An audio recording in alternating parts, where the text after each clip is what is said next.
Start చేయండి.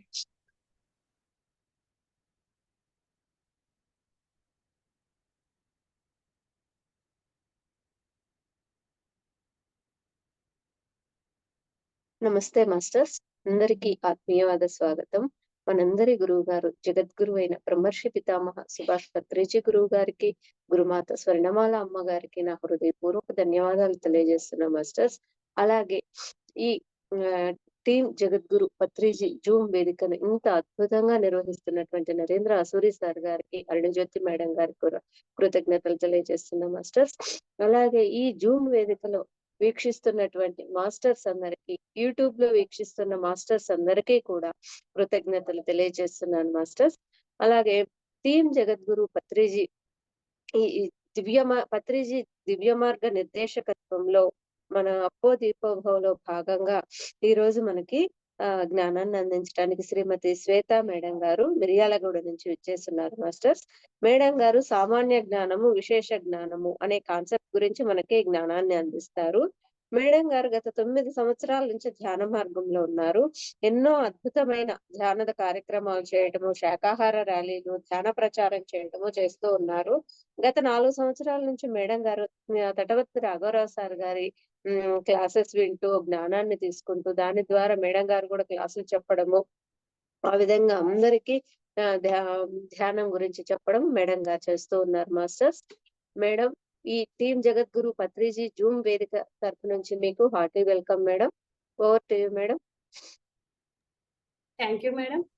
ముందుగా మనందరి గురువైన బ్రహ్మర్షి పితామహ పత్రిజీ దంపతులకు హృదయపూర్వక నమస్కారాలు. అలాగే ప్రతిరోజు ధ్యానాన్ని, జ్ఞానాన్ని ఎంతో అద్భుతంగా చేపిస్తూ మాకు ఎంతో ఆచరింప చేస్తున్న తటవర్తి దంపతులకు హృదయపూర్వక నమస్కారాలు. అలాగే ఈ జూమ్ సెక్షన్ లో ఉన్న ఆత్మ బంధువులకి, అలాగే ఈ జూమ్ నిర్వాహకులు అందరికి కూడా హృదయపూర్వక నమస్కారాలు. నా పేరు శ్వేత, మాది మిర్యాలగూడ. ఇంతకుముందే మేడం అంతా చెప్పేసింది మా గురించి. నేను గత 9 సంవత్సరాల నుంచి ధ్యానం చేస్తున్నాను. అలాగే ఎన్నో శాకార ర్యాలీలు చేయడము, పిఎంసి తెలుగు, హిందీకి అంబాసిడర్ గా కూడా వర్క్ చేయడం జరిగింది పిఎంసి ఛానల్ కి. అలా చేస్తూ 4 సంవత్సరాల నుంచి సార్ దగ్గర నుంచి ఎంతో అద్భుతమైన జ్ఞానాన్ని మేము వింటూ ప్రతిదీ ఆచరిస్తున్నాము. ఆచరించినప్పుడే మనం ఉన్న స్థితి నుంచి ఉన్నంత స్థితికి ఎదుగుతాము అన్నది తెలుసుకున్నాము. తెలుసుకున్న దాన్ని మనము 10 మందికి చెప్పాలి. మోక్షం పొందాలి అంటే కూడా ఊకనే మోక్షం పొందలేము. మనం పొందిన జ్ఞానం కనీసం ఒక 10 మందికి మనలాగా మనం ఎట్లా తయారైనమో అలాగే ఒక 10 మందిని తయారు చేసే విధంగా భూమి మీద మనం తయారు చేస్తేనే మోక్షం పొందుతామని కూడా తెలుసుకున్నాము. ఈ రోజు నేను చెప్పబోయే టాపిక్ వచ్చేసి తటవర్తి రాజలక్ష్మి మేడం రాసిన జ్ఞానమాలలో నుంచి సామాన్య జ్ఞానం, విశేష జ్ఞానం గురించి తెలుసుకుందాం. అంటే మనం ఎల్కేజీలో చదువు ఒకలాగా ఉంటది. ఇప్పుడు ఎల్కేజీలో యాపిల్ అంటే బొమ్మలు చూపిస్తాం. అలా హై స్కూల్లో యాపిల్ అంటే రెడ్ కలర్ ఉంటుంది. ఆటోమేటిక్ గా అన్ని ఇంకొంచెం నేర్చుకొని ఉంటాం. హై స్కూల్లో ఒకలాగా, అలా ఇంకా కాలేజీలో ఒకలాగా, యూనివర్సిటీలో ఒకలాగా, అంటే మొత్తం డీటెయిల్స్ గా తెలుసుకుంటాం. యాపిల్ అంటే దాంట్లో ఎన్ని పోషన్లు ఏవి ఉన్నాయన్నది ఎల్కేజీలో మాత్రం బొమ్మను చూపించి ఇది యాపిల్ అని చెప్తాము. అది రెడ్ కలర్ లో ఉంటుందని చెప్తాం. అంటే మనం నేర్చుకుంటూ ఉన్నప్పుడు మనం నేర్చుకునే విధానంలో కూడా ఇంకా ఎన్నో ఎన్నో విషయాలు తెలుసుకుంటూ ఉంటాము అన్నట్టు. అదంతా కూడా సామాన్య జ్ఞానం కిందకి వస్తుంది. ఇంకా మనకు ఎంతో ఈ జూమ్ సెక్షన్ ద్వారా కూడా మనం ఎంతో జ్ఞానాన్ని వింటున్నాము. కొత్త విషయాలు తెలుసుకుంటున్నాము. మన ఆధ్యాత్మిక జీవితంలోకి వచ్చాక 2 పదాలు ఎక్కువగా వినిపిస్తూ ఉంటాయి. ఏంటి అంటే, ఒకటి సాధన, 2 జ్ఞానం. మనకు సార్ కూడా చెప్తూ ఉంటాడు, పత్రి సార్ ఎప్పుడు. ధ్యానం వల్ల జ్ఞానం అని. ఈ పదాలు ఎక్కువగా వింటూ ఉంటాము. మనము ఈ ఆధ్యాత్మికం అంతా వీటి చుట్టే తిరుగుతూ ఉంటుంది. మనం పరలోక జ్ఞానం ఈ భూమి మీద ఉండగానే తెలుసుకోవాల్సి ఉంటుంది. ఈ జ్ఞానం అనంతమైంది. అంటే మనం ఈ యథార్థ స్థితిని తెలుసుకోగలగడమే జ్ఞానం. జ్ఞానం అంటే ఏమిటో కాదు, మన కంటికి కనిపించని దాని గురించి తెలుసుకోవడమే జ్ఞానం. దాని గురించి ఎంత ఎక్కువ నేర్చుకుంటే అంత గొప్ప జ్ఞానం పొందినవారు అంటాము. అలా యథార్థ స్థితిని తెలుసుకోగలిగే శక్తి సామాన్యులకు ఉండదు. ఎప్పుడైతే ధ్యానం చేస్తామో, మనం మేధస్సుని పెంచుకుంటాము, అంటే బుద్ధి వికసింప చేసుకుంటాము, అప్పుడు మాత్రమే చూసిన ప్రతి దాని యొక్క యథార్థ స్థితిని తెలుసుకోగలిగే శక్తి మనకు వస్తుంది అని సార్ చెప్పాడు. ఎందుకంటే మనం ఎన్నో సంవత్సరాల నుంచి ధ్యానం చేస్తున్నాము. జ్ఞానం వింటున్నాము. కాబట్టి ఒక్కొక్క మెట్టుగా ఎంతో ఎదుగుతూ ఉన్నాము. ఇంకా ఇదే చిట్ట చివరి జన్మ చేసుకునే అవకాశం కూడా ఉంటుంది. ఇంకా, ఇంకా మనం ప్రతిదీ భూమి అనే పాఠశాలలో ప్రతిదీ నేర్పించడమే అని తెలుసుకున్నాం. భూమి అన్నది ఒక పాఠశాల. ఆ పాఠశాలలో మనకు ఎన్నో ఉన్నాయి. అంటే లోకంలో ధ్యానాలు కూడా ఎన్నో రకాలుగా ఉన్నాయని చెప్తూ ఉంటారు. కానీ ఏ సాధన అయితే పరమాత్మ గురించి చెప్తారో అదే సరైన ధ్యానమని చెప్పడం జరిగింది పత్రి సారు. పత్రి సార్ కూడా ఆయన ఎన్నో రకాల ధ్యానాలు చేశానని, ఎన్నో రకాల సొసైటీకి వెళ్ళడం జరిగిందని, అలాగే బుద్ధుడు అయితే 5 సంవత్సరాలు కఠోర సాధనలు చేశాడు. ఏ సాధన వల్ల దుఃఖ నివారణ మార్గం అవుతుంది అని తెలుసుకున్నాడు. అంటే అది ఏది అంటే పరమాత్మ గురించి ఏదైతే తెలుసుకుంటామో అదే సరియైన ధ్యానం అని చెప్తూ ఉన్నాడు. అంటే పరమాత్మ సృష్టికర్త గురించి ఏదైతే తెలుసుకుంటామో అంటే సరైన ధ్యానం చేసినప్పుడే తెలుసుకుంటాము అని తెలుసుకున్నాము. ఆ సరైన ధ్యానమైన మనకు మన జీవితంలో ఒక సద్గురువు వచ్చి సరియైన సాధనా మార్గాన్ని చూపించినప్పుడే తెలుసుకోగలుగుతామని నేను తెలుసుకున్నాను. లేకుంటే రకరకాల గురువుల్లో కూడా రకరకాల గురువులుంటారు. వేషం చూసేవాళ్ళు ఉంటారు కొంతమంది. అవదే గురువని అనుకుంటాము. కానీ బాహ్య అలంకరణ కాదు చూడవలసింది. అలంకరణ చూడాలి అన్నది కూడా తెలుసుకున్నాం. అంటే మనం వేషం చూసి గురువని మోసపోయేది కూడా ఉంటది. అలా కాకుండా వారి దగ్గర జ్ఞానం ఎంత ఉంది అన్నది తెలుసుకోవాలి అంటే, ఒక సరియైన సాధన చేసినప్పుడు మన జీవితంలో సద్గురువు వచ్చి, ఒక సాధనా మార్గాన్ని చూపించినప్పుడే తెలుసుకోగలుగుతామని నేను తెలుసుకున్నాను. ఇంకా మిగతా సాధనలన్నీ ఎన్ని చేస్తున్నా అది సరైన సాధన కాదు. మనకు పత్రిసారి కూడా ఎన్నో రకాలు చేశాడు. సత్యం అన్నది అందరికి అవగతం కావాలి. పండితుడి నుంచి పామరుడి వరకి అర్థం కావాలని ఈ PSSMM స్టార్ట్ చేయడం జరిగిందని కూడా పత్రిసారి ఎప్పుడు చెప్తూ ఉంటాడు. అది మనకు పత్రిసారి బోధించిన సాధనా మార్గమే సరియైన ధ్యానమని నేను తెలుసుకున్నాను. శ్వాస మీద ధ్యాస ధ్యానమే సరియైన ధ్యానమని బుద్ధుడు చేసిన ధ్యానమిది. ఆనాపానసతి ధ్యానం.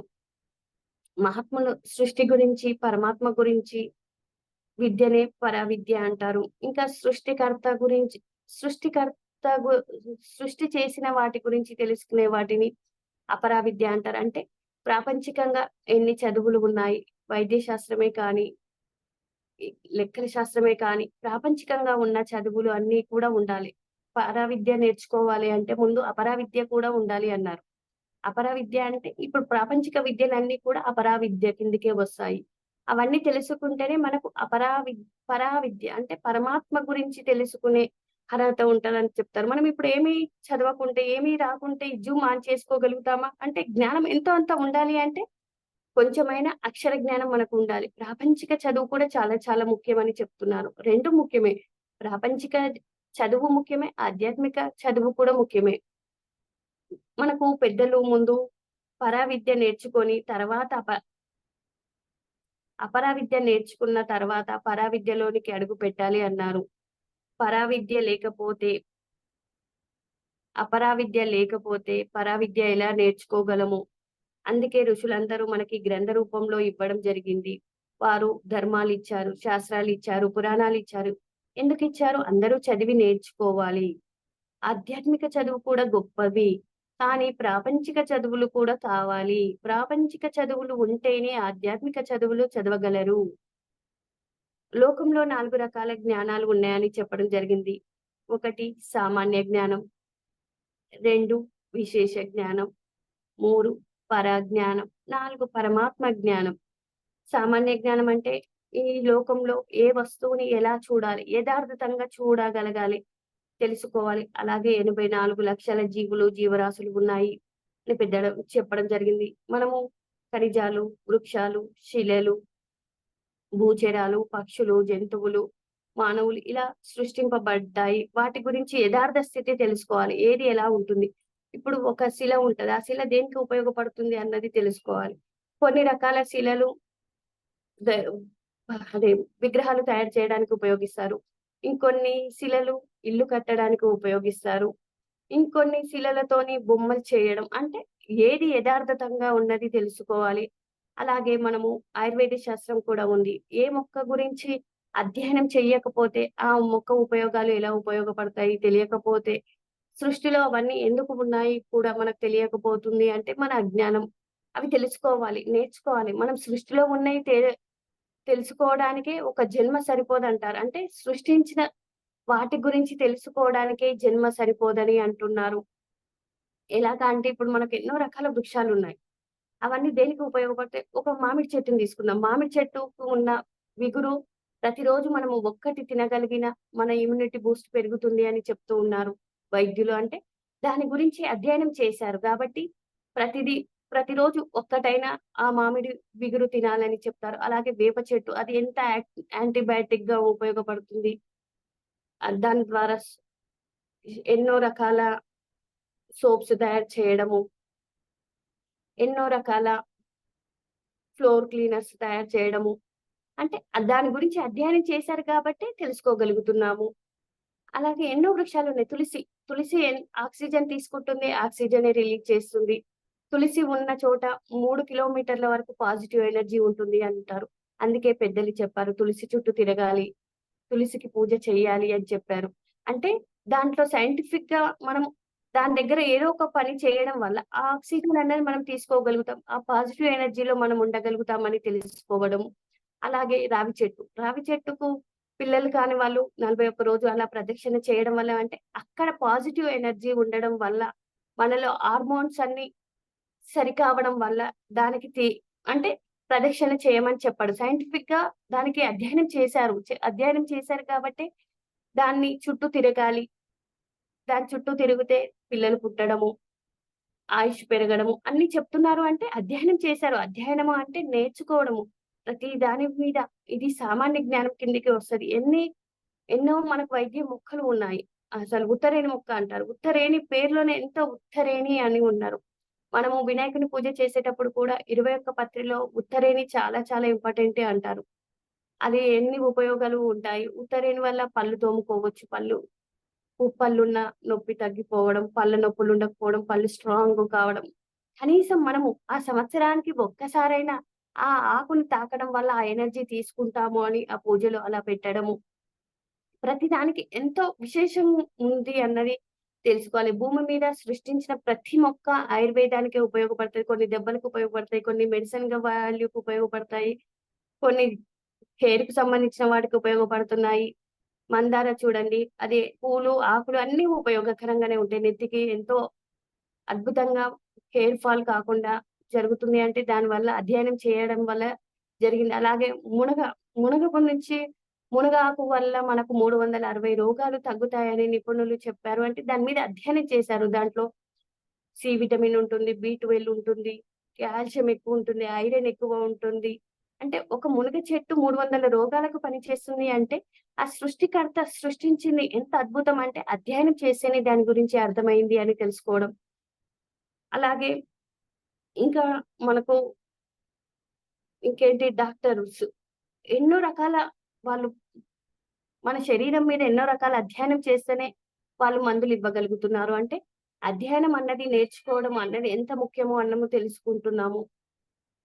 అలాగే మనకు సముద్రాన్ని చూస్తే సముద్రంలో నీరంతా ఆవిరిగా మారిపోవడం, మేఘాలు కావడం, మేఘాల నుండి వర్షాలు పడడం, అవి నదులుగా నిండడం, మళ్ళీ ఎన్నో జీవులకు పంటలుగా ఉపయోగపడడము, ఎన్నో లాభాలు చేకూర్చి చివరకు సముద్రంలో కలుస్తున్నాయి అంటే, ఈ నదులన్నీ నీటిని సముద్రం తాగేస్తుందని లెక్కన అని కూడా అంటారు. కానీ వేదం ఏం చెబుతుందంటే సృష్టి గురించి చెప్పింది అంటే ఒక్కొక్కటి ఎలా ఉంది.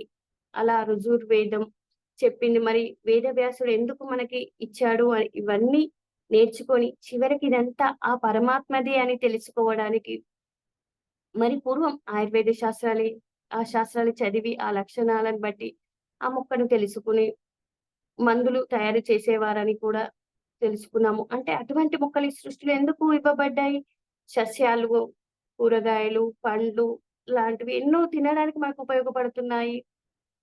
మొక్కలు, వృక్షాలు అలాగే వైద్యానికి ఎన్నో కూడా ఉపయోగపడుతున్నాయి. ఈ సృష్టిలో ఉన్నాయన్ని ఇన్ని రకాల మొక్కలున్నాయి అని కూడా మనకు ఇదంతా కూడా సామాన్య జ్ఞానం కిందకే వస్తది. సృష్టికర్త సృష్టించినవన్నీ కూడా సామాన్య జ్ఞానం కిందకే వస్తుంది. ఇంకెన్నో విధాలుగా ఉన్నాయి. ఎన్నో రకాల పక్షులు, జంతువులు ఇప్పుడు బల్లులున్నాయి అంటాము. బల్లులు ఇంట్లో ఉంటే ఏం చేస్తాయి? కాక్రోచులు తినడం, చిన్న చిన్న పురుగులు తినడము. అవన్నీ ప్రతీదీ దాని యథార్థంగా తెలుసుకోగలగాలి ప్రతీదీ. ఇప్పుడు ఒక బుక్కుని ఉంది. మనము ఒక బుక్కుని ఎన్ని విధాలుగా ఉపయోగించుకోవచ్చు. ప్లెయిన్ బుక్‌లో డ్రాయింగ్ చేసుకోవచ్చు, లెక్కలు చేసుకోవచ్చు, రాసుకోవచ్చు. అలాగే ఒక కత్తి ఉంది. ఒక జ్ఞాని ఏం చేస్తాడు? కూరగాయలు కట్ జేయడానికి ఉపయోగిస్తాడు. అజ్ఞాని ఏం చేస్తాడు? పీకలు కట్ జేయడానికి. అంటే దాని యథార్థ స్థానంగా తెలుసుకోవాలి. ఇప్పుడు మనం ఎవరమన్నది మనకొక సద్గురువు వచ్చిన తర్వాతనే మనం తెలుసుకున్నాం. మానవుడు అంటే 3 కలిపి శరీరము, మనసు, ఆత్మ కలిపి మానవుడు. అంటే మానవుడు నిజతత్వం ఏంటి? మనమెవరము? మనం ఎక్కడి నుంచొచ్చాము?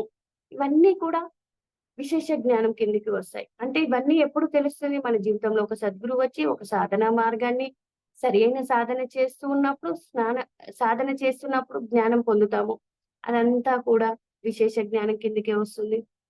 అంటే విశేష జ్ఞానంలో ధర్మం గురించి, న్యాయం గురించి, ఏ ఆహారం తీసుకోవాలి, ఎలా ఉండాలి, ఎలా వ్యవహరించాలి, ఎలాంటి మాటలు మాట్లాడాలి, ఇలాంటివన్నీ కూడా విశేష జ్ఞానం కిందకే వస్తాయి. దీనికి ఒక ఎగ్జాంపుల్ చెప్తాము. ఎవరో హత్య చేస్తారు. కానీ శిక్ష మాత్రం పడుతుంది.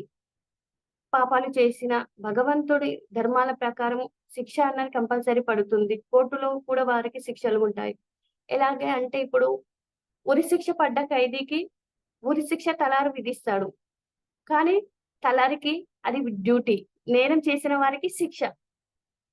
తలారికి అంటే డ్యూటీ చేస్తున్నాడు. అక్కడ తనకి తన పొట్ట పోషణ కోసం తలారి ఆ ఉరి శిక్ష కోర్టులో అమలు చేశారు. దాన్ని ఆయన నిర్వర్తిస్తూ ఉంటాడు. అంటే అది ఆయన డ్యూటీ మాత్రమే. అక్కడ ఆయనకు కర్మ అంటదు. కానీ నేరం చేసిన వారికి శిక్ష మాత్రం కంపల్సరీ పడుతుంది అన్నది కూడా తెలుసుకోవాలి. ఇలా మనం ఎంతో జ్ఞానం అంటే ధర్మం ఒక్కటే ఒకలా ఉంటుంది. అంటే ఒక్కొక్కసారి ధర్మం ఒకోలా ఉంటుంది. ఒక్కొక్కరికి ఒక ధర్మం ఉంటుంది. అంటే ఇప్పుడు డ్యూటీ చేసిన అతనికి ధర్మం అది ధర్మంగానే వ్యవహరిస్తున్నాడు. నేరం చేసిన వారికి అది శిక్ష అన్నట్టు. అంటే ధర్మం ఒక్కొక్కరిలో ఒక్కొక్క విధంగా మారిపోతూ ఉంటది. భారతం యుద్ధం అయిపోయిన తర్వాత భీష్ముడు కృష్ణుడిని అడుగుతాడంట. తాత యుద్ధం ధర్మంగా జరిగిందా అని. అప్పుడు కృష్ణుడు కృష్ణుడిని అడుగుతాడంట భీష్ముడు. అంటే తాత నీకు తెలియదా? ధర్మంగా జరిగిందా? అధర్మంగా జరిగింది అన్నది నీకు తెలుసు కదా! అంటే ధర్మం అన్నది ఒక్కొక్క విధంలో ఒక విధంగా ఉంటది. ఒక్కొక్క వ్యక్తిలో ఒక విధంగా ఉంటుంది. అది మారుతూ ఉంటుంది. ఏమిటి అంటే త్రేతాయుగంలో రావణాసురుడు ధర్మపరంగా చంపవలసి వచ్చింది. కారణం రావణాసురుడు గొప్ప భక్తుడు. గొప్ప సాధన చేశాడు. గొప్ప జ్ఞానం పొందాడు. కానీ అహంకారంతో తప్పు చేశాడు. తప్ అప్పుడు ధర్మం యుద్ధం జరిగింది అని చెప్పడం జరిగింది. యుగం అంటే ధర్మం లేదు. ఎదుటివాడికి హాని చెయ్యాలి చూస్తే వారు మాయతోటి, కుతంత్రాలతో ఎదుటి వారిని దోచుకోవాలని స్వభావంలో ఉన్నవారు. పాండవుల రాజ్యం వాళ్ళకి ఇవ్వకుండా వాళ్ళని చంపడానికి సిద్ధమయ్యారు. అంటే ఇదంతా కూడా అధర్మంగా జరిగింది. వారికి ఏమైంది అధర్మంగా జరిగిన వారికి కష్టాలు తప్పలేదు. శిక్ష అన్నది కంపల్సరీ పడింది. పాపాలు చేశారు అని తెలిసి అధర్మ పక్షాన ఉన్న వాళ్ళకి కూడా అధర్మంగా చంపారు. ఇది ద్వాపర యుగ ధర్మం అని చెప్తున్నారు. కలియుగంలోకి వచ్చేసరికి ఏమవుతుందంటే, కలియుగంలో అంతా అధర్మం చేసి ప్రతి వాడిని చాలా కఠినంగా శిక్షించాలి. ఇది కలియుగ ధర్మం. అలా ధర్మ యుగాలని బట్టి మారుతూ ఉంది. కృష్ణుడు చెప్పాడు. ఇప్పుడు ప్రపంచంలో అన్నదమ్ముల మధ్య కొట్లాటలు, భార్యాభర్తల మధ్య కొట్లాటలు, తండ్రి కొడుకు మధ్య కొట్లాటలు జరుగుతున్నాయి. అంటే ధర్మపరంగా ఉందా అంటే అది లేదు. అధర్మం పరంగానే ఉంది అని చెప్పగలగొచ్చు. అంటే తల్లిదండ్రుల్ని చూసుకోకుండా ఉండడం, వాళ్ళని వృద్ధాశ్రమంలో ఎయడం ఇది ధర్మం కాదు కదా! అంటే మన మన ధర్మాన్ని మనం పాటించట్లేదు. జీవహింస మహాపాపం కూడా అది ధర్మం కాదు. మనకెప్పుడు మన జీవితంలో ఒక సద్గురువు వచ్చినప్పుడే అది తెలిసింది. జీవహింస ఎంత పాపము. అవి కూడా మనలాంటి జీవులే. వాటిని హింసిస్తే కూడా మనకు శిక్ష పడుతుంది. ధర్మం కానిది ఏ విధంగా ప్రవర్తించిన వాడికి భగవంతుని సృష్టిలో జాలి ఉండదు. మరియు ధర్మం, అధర్మం తెలిసినప్పుడు వాడు తప్పు చేసిన వాడి లక్ష్యాన తప్పు చేసిన వాడే లెక్క. యుద్ధం చెయ్యడానికి ఒప్పుకుంటే అధర్మాన్ని ప్రోత్సహించినట్లే కదా! అది భగవంతుని సృష్టిలో తప్పే కదా! అందుకే కృష్ణుడు పక్షాన ఉండి, అధర్మ పక్షాన ఉన్న వారందరిని చెప్పించారు. అధర్మం నుండి అంటే అధర్మం పక్షాన ఉన్నందుకు వారికి శిక్ష అన్నది తప్పదు. ఇది యుగ ధర్మం అని యుగమే కాదు, యుగానికి ప్రాపంచిక శిక్ష నుంచి తప్పించుకోవచ్చు కానీ పరమాత్మ నుంచి శిక్ష తప్పించుకోలేరు. ఏమనుకుంటారు, ఒకరు తప్పు చేసి ఇక్కడి నుంచి ఏదో ఒక దొంగతనమో ఏదో చేసి నన్నెవ్వరు చూడట్లేదు, ఏం లేదు అనుకుంటారు. కానీ అది పరమాత్మని దృష్టిలో శిక్ష అన్నది రికార్డ్ అయిపోతూ ఉంది. ఆ రికార్డ్ అవుతుందంటే దానికి తగ్గ శిక్ష ఎవరికైనా పడుతుంది. తన, మన భేదం లేకుండా ఉంటుంది. అసలు న్యాయం అంటే న్యాయం గురించి, ధర్మం గురించి తెలుసుకోవాలి. ఇది విశేష జ్ఞానంలో తెలుసుకోవాల్సింది. అంటే విశేష జ్ఞానంలో 4 రకాలుగా ఉంటాయి. సామాన్య జ్ఞానం, విశేష జ్ఞానం, పరమాత్మ జ్ఞానం,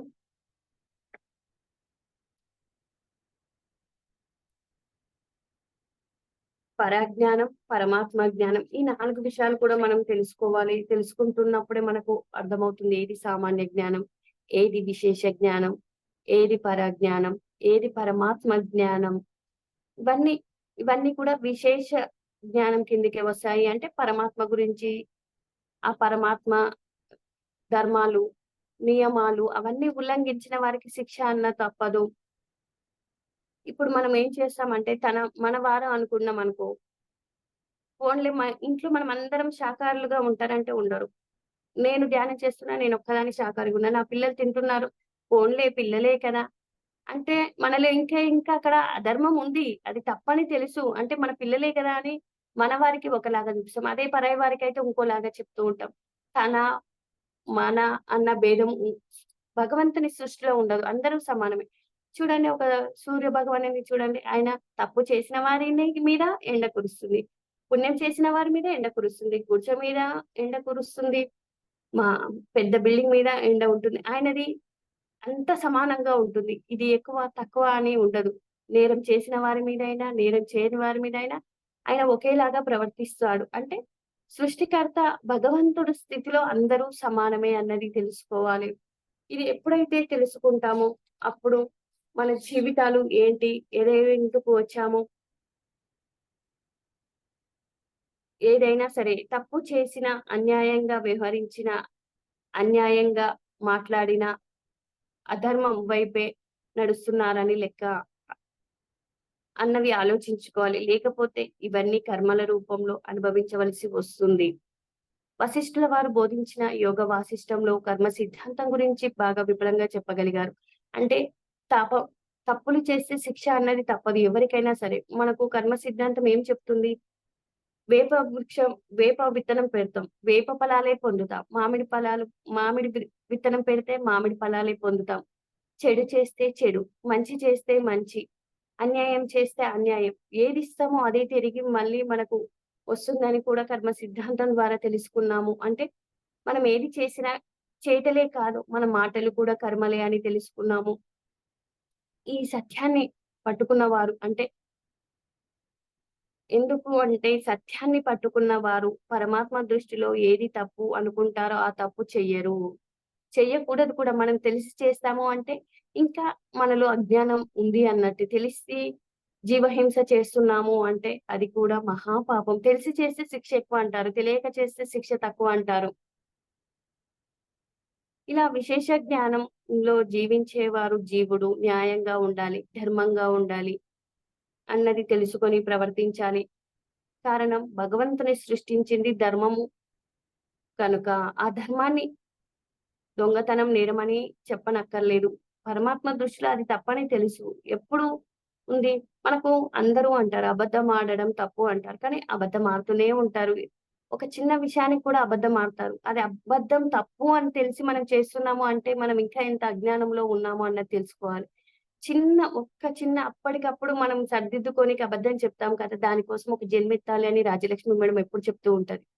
అంటే అది అబద్ధం ఆ సమయానికి బాగానే ఉంటుంది. కానీ దానివల్ల మనకు జన్మలు తగ్గించుకోవాలని వచ్చాం. ఇక్కడేం చేస్తున్నాం? జన్మలు పెంచుకుంటున్నాము. జన్మలు పెంచుకొని ఇంకా ఎక్కువ శిక్ష పడుతుంది కదా! మరి హ్మ్. న్యాయము, ధర్మం తప్పిన వారికి ఎంతటి మహాత్ములైన శిక్ష అన్నది తప్పదు. అది రాక్షసులకే కానీ, దేవుళ్ళకైనా కానీ, దీనికి కూడా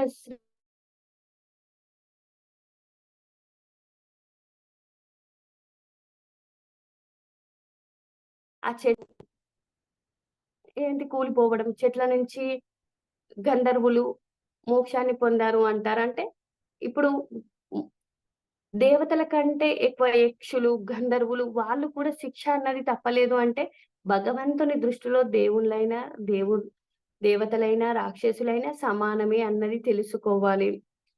సృష్టికర్త సృష్టించాడు అంటే దాని ఉపయోగం ఉంటుంది. ఒక ధర్మాన్ని పెట్టాడు అంటే ఆచరించవలసింది. ధర్మంగా ఉన్నవాడు సాత్విక గుణంలో ఉంటాడు. అధర్మంగా ఉన్నవాడు రజోగుణంలో ఉంటాడు. ఆ రజోగుణం ఉన్నవాడు ధ్యానం చేసి సొంత లాభమే కోరుకుంటాడు. సాత్విక గుణంలో ఉన్నవాడు ధ్యానం చేసి ధర్మాన్ని తెలుసుకొని విశ్వ కళ్యాణం కోసం పాటుపడతాడు. అంటే ఇప్పుడు మనకి ధర్మాలు ఇవన్నీ తెలిసాయి. పత్రి సార్‌ని చూస్తే అర్థమవుతుంది. ఆయన ధర్మంగా జీవించాడు. మన ధర్మాన్ని చెప్పాడు. అంటే మనకి ఎలాంటి జీవితము, ఏది మాట్లాడాలి, ఏది సరియైనది, ఏది సరికానిది, మనం సాధనా మార్గంలోకొచ్చి ధ్యాన మార్గం, ఆధ్యాత్మిక మార్గంలో వచ్చిన తర్వాతనే మనం ఇవన్నీ తెలుసుకుంటున్నాము అంటే, నిజంగా ఆదర్శమూర్తులని మనము ఎప్పుడు ఏం చేస్తారంటే వాళ్ళకి మొక్కడము, విగ్రహాలు పెట్టి పూజలు చేయడం చేస్తున్నారు. అది కాదు. వారి నుంచి మనము వారిచ్చిన సందేశాన్ని మనం ఎంత ఆచరిస్తున్నాము అన్నది తెలుసుకోవాలి. బుద్ధుడు అలాగే మనకు తటవర్తి రాఘవరావు సార్ కానీ, రాజలక్ష్మి మేడం వాళ్ళు మేడం 80% ఖాళీ కూడా వాళ్ళు విశ్వ కళ్యాణం కోసం ఎంత పాటుపడుతున్నారు. రోజులు తడబడి ఏ ఊరంటే అక్కడ బెంగుళూరు, బాసర అసలు ఒక చోటంటూ ఒకరోజు ఉండకుండా రెస్ట్ తీసుకోకుండా వాళ్ళంతా ధర్మ ప్రచారణ చేస్తుర్రు. లోక కళ్యాణం మే చేస్తున్నారు అంటే, అది నిజంగా ఎంతో అద్భుతమని చెప్పాలి. వాళ్ళు ఆ ఏజ్‌లో ఉండి ఎంత ధర్మంగా జీవిస్తున్నారు. వాళ్ళెప్పుడు సత్యాన్నే బోధిస్తున్నారు. సత్యాన్నే ఆచరిస్తున్నారు. ప్రతి ఒక్కరి చేత, మా చేత గూడా సత్యాన్ని ఆచరింప చేస్తున్నారు అంటే, నిజంగా మనం మినిమమ్ 300-350 జన్మలు దాటితేనే మన జీవితంలో ఒక సద్గురువు వచ్చి, ఆ సద్గురువు జ్ఞానాన్ని మనము వినగలుగుతున్నాము, ఆచరించగలుగుతున్నాము అంటే నిజంగా చాలా చాలా అదృష్టవంతులమని చెప్పాలి. మనము ఈ ఫస్ట్ అన్ని విశేష జ్ఞానంలో చీమ నుంచి కూడా నేర్చుకోవాల్సింది ఉంది. ప్రతి ఉపయోగం దేని ఉపయోగం దానికి ఉంది అన్నది తెలుసుకోవాలి. కానీ మనకు తెలియనప్పుడు ఏవి ఉపయోగం లేదు అని అనుకుంటాము. ఇన్ని రకాల జ్ఞానాలు మహాత్ములు వివరించి ఇచ్చారు. మరి వేదాలు కూడా గణిత శాస్త్రమని, వ్యాకరణ శాస్త్రమని, ఛందస్సని ఎందుకు ఇచ్చారు? చదివే లేకపోతే ఇవన్నీ ఎలా అధ్యయనం చేస్తారు? అందుకే సృష్టిలో ఉన్న ప్రతీదీ, ప్రతి జీవి ఏమి కావాలో సృష్టి నుంచే ఇవ్వబడ్డాయి. మనం ఇంకా ఏంటి అంటే, ఒక జీవిని సృష్టించినప్పుడే జీవికి సరిపడా ఆహారం కూడా సృష్టించడం జరిగిందని కూడా చెప్తూ ఉంటది మేడం. అంటే మానవ జన్మలో అన్నీ తెలుసుకోవాల్సిన అవసరం ఉంది. ఎందుకంటే బుద్ధి ఉంది కాబట్టి, ఆ బుద్ధితో ఇవన్నీ నేర్చుకుంటూ ముందుకు వెళ్ళాలి. ఇప్పుడు మనము ఈ టెక్నాలజీ మనకు తెలియకపోతే, ఈ జూమ్ ద్వారా మనం ఎక్కడో ఉండి ఇట్లా జ్ఞాన బోధన చేసే అవకాశం వచ్చేదా అంటే, మనం చదివిన ప్రాపంచిక విద్య కూడా కావాలి అన్నది కూడా తెలుసుకోవాలి. ప్రాపంచిక విద్య తెలుసుకుంటేనే ఇప్పుడు ఈ జూమ్ ఆన్ చేయడము, జూమ్ యాప్ ఎక్కించుకోవడము, ఇలా మనం జ్ఞానం బోధించే అవకాశం వచ్చింది అంటే, ఎంతో కొంత మనం జ్ఞానం సంపాదించుకొని ఉన్నాము. అంటే ప్రాపంచిక జ్ఞానం, ప్రాపంచిక చదువు కూడా కావాలి. దానితో పాటు ఆధ్యాత్మిక విద్య కూడా మనకు కావాలి అన్నది తెలుసుకోవాలి. నాకు ఇంత చక్కని అవకాశం ఇచ్చిన అపో, దీపో టీమ్ అందరికీ నా హృదయపూర్వక నమస్కారాలు. చక్కని అవకాశం ఇచ్చారు. థాంక్ యూ టీమ్ అందరికీ. Thank you madam. ఇదంతా కూడా మనం తెలుసుకున్నదంతా సామ సామాన్య జ్ఞానం, విశేష జ్ఞానం గురించి అంటే పరమాత్మ గురించి తెలుసుకునేది విశేష జ్ఞానం. ఆ పరమాత్మ సృష్టించిన సృష్టి గురించి తెలుసుకునేది సామాన్య జ్ఞానం అన్నది తెలుసుకునే అవకాశం నాకిచ్చారు. Thank you. నమస్తే మేడం. చాలా అద్భుతంగా మీరు ఈ సామాన్య జ్ఞానం, విశేష జ్ఞానం గురించి అద్భుతంగా తెలియజేశారు. అంటే మనం ఈ జ్ఞానాన్ని పొందాలి అనంటే మామూలుగా ప్రాపంచికంగా ఉన్నప్పుడు సామాన్యమైన జ్ఞానం అంతా ఎరుకులోనే ఉంటుంది. ఈ విశేషమైన జ్ఞానం, ఆధ్యాత్మిక పరమైన జ్ఞానం అంటే సృష్టికర్త గురించి, సృష్టించిన ఆ జ్ఞానాన్ని గురించి మనం తెలుసుకోవాలి అంటే అది విశేషంగా ఉంటుంది. ఆ విశేషమైన జ్ఞానం తెలియాలి అంటే సాధన అవసరం. ఆ సాధన మన భద్రిజీ గురువుగారు చెప్పిన అత్యంత సరళమైన, సులభమైన శ్వాస మీద ధ్యాస పెడితేనే మనకది తెలుస్తుంది. లేదంటే అది ఎంత విన్నా గూడా మనకి అర్థం కాదు. ఈ సాధన మూలకంగా మనము మన అంతరంలోకి ప్రవేశిస్తాం కాబట్టి అక్కడ విశేషమైన జ్ఞానాన్ని తెలుసుకోవడం జరుగుతుంది అని ఎంతో అద్భుతంగా మీరు ఈ టాపిక్ ద్వారా మీరు తెలుసుకున్న చక్రవర్తి మేడం గారు చెప్పిన జ్ఞానాన్ని మాకు అందించారు. Thank you madam. ఇది టీం జగద్గురు ఈ జూమ్ వేదిక తరపున మీకు మరి ఒక్కసారి కృతజ్ఞతలు తెలియజేసుకుంటున్నాం మేడం. అలాగే మాస్టర్స్ మన ఈ జూమ్ వేదిక మీద ప్రతిరోజు రాత్రి 9 గంటల నుంచి 9 గంటల 30 నిమిషాల వరకు మెడిటేషన్ ఉంటుంది. 9 గంటల 30 నిమిషాల నుంచి 10 గంటల వరకు స్వాధ్యాయము సజ్జన సాంగత్యం ఉంటుంది. అందులో భాగంగా ఈరోజు సార్ నరేంద్ర అసూరి సార్ గారు మనకి జ్ఞానాన్ని అందిస్తారు. సారు శ్రీకృష్ణామృతం శ్రీమద్ భగవద్గీత విజ్ఞాన సారం నుంచి మనకి జ్ఞానాన్ని అందిస్తారు మాస్టర్స్. మనము సెషన్ ఎండ్ చేసుకునే ముందు కొన్ని అమృత వాక్యాలు చెప్పుకుందాం మాస్టర్స్. అహింసో పరమో ధర్మ సత్యమేవ జయతే ధర్మో రక్షతి రక్షితః లోకా సమస్తా సుఖినో భవంతు. జయ హో బ్రహ్మర్షి పితామహ పత్రిజీ. జయ హో పిరమిడ్ స్పిరిచువల్ సొసైటీస్ మూవ్మెంట్. జయ హో ఆల్ పిరమిడ్ మాస్టర్స్. జయ హో జయ హో జయ హో జయ జయ జయ హో.